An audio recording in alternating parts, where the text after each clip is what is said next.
I never imagined that a split-second decision to allow my old college friend, rather than my husband, to hold our newborn first would lead to such upheaval in my life. Here I am, a week after giving birth, sitting in our quiet apartment while the baby sleeps and Mark's things are gone. Divorce papers are likely being drafted as we speak. I'm 29, and I managed to unravel my marriage more quickly than my body could recover from childbirth. Mark and I had a whirlwind 2-year courtship before we got married. We were both ambitious, fast-tracking our careers, and had established a comfortable life together in a charming downtown apartment. To outsiders, we seemed perfectly in sync, sharing laughs over brunch and dreaming about our future. However, beneath the surface, there was an undercurrent of tension regarding my friendship with Lucas. My college ex Lucas and I had a 3-year relationship that ended amicably 5 years ago, and we both valued our friendship afterward. Initially, when Mark and I started dating, he appeared fine with Lucas's presence, even joking about it. But once we got engaged, subtle digs began to surface. If Lucas texted me late at night, and I laughed, Mark would comment sarcastically on what could possibly be so funny at midnight. I rolled my eyes, dismissing his jealousy as unreasonable. After all, Lucas was just a friend. I wish Mark could ease up and trust me. Then, 9 months after our wedding, I discovered I was pregnant, an unexpected surprise that came from a couple of missed pills during a weekend getaway. I was overwhelmed with anxiety. We had a 5-year plan mapped out, and a baby in the first year was definitely not part of it. Surprisingly, Mark was over the moon about the news. He dove headfirst into parenting books and apps before I even had a chance to get over the morning sickness. I was relieved, but also apprehensive about how this would change our lives. As my pregnancy progressed, Lucas, who had moved to Austin for work after our college days, re-entered my life as a supportive friend.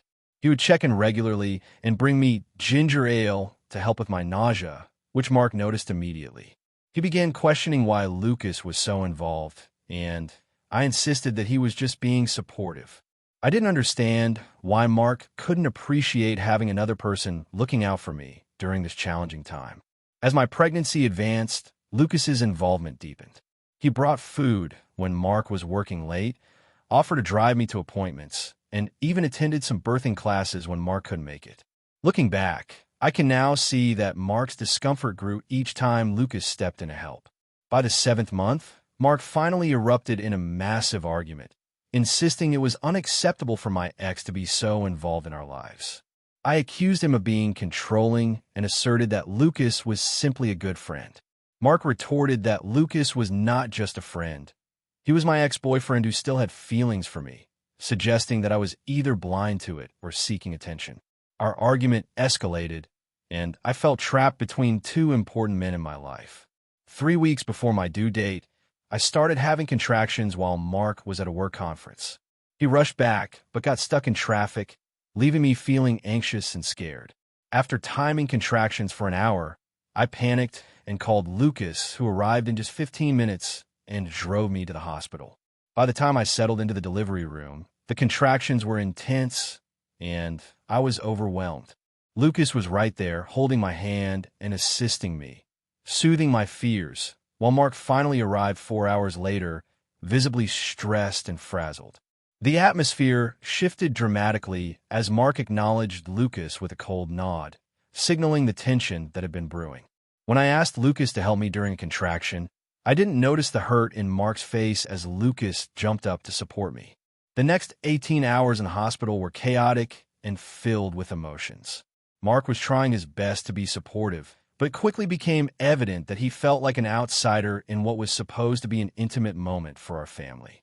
When our daughter was born, Mark was emotional, tears streaming down his face, yet he stepped back when a nurse asked if I wanted to hold her. In a moment of thoughtlessness and overwhelmed by my gratitude for Lucas's support, I gestured to him, saying, "Let him hold her first. He's been here from the beginning." The nurse hesitated, and Mark's expression turned pale. I dismissed his feelings, believing I was being kind and generous.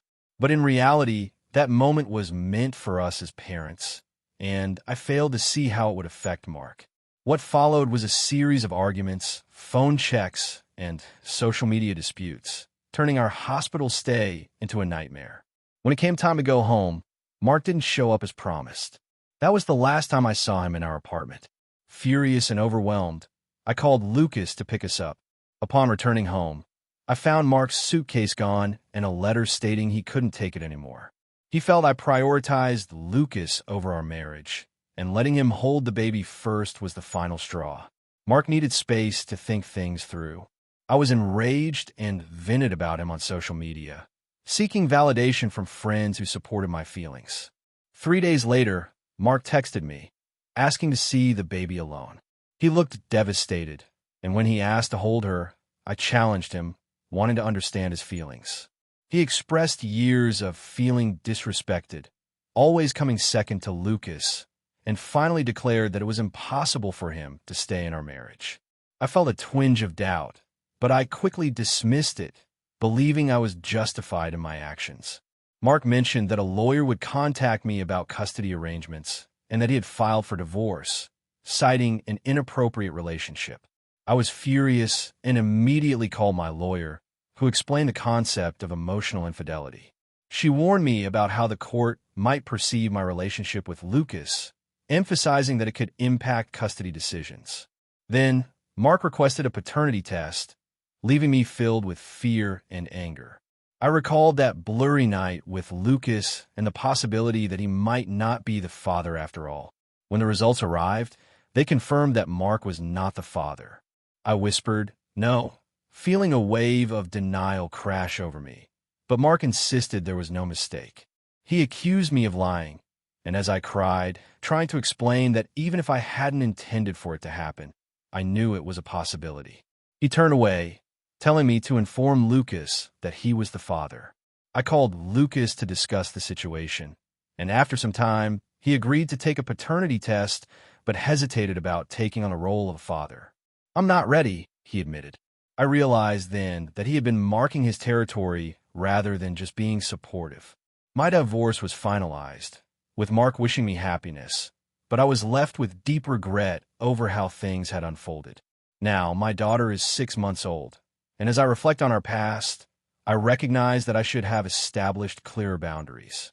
Allowing Lucas to hold her first was the catalyst for everything that followed, a moment I believed was kind but ultimately shattered my marriage. I learned too late that relationships require respect, trust, and prioritizing one's partner above all else.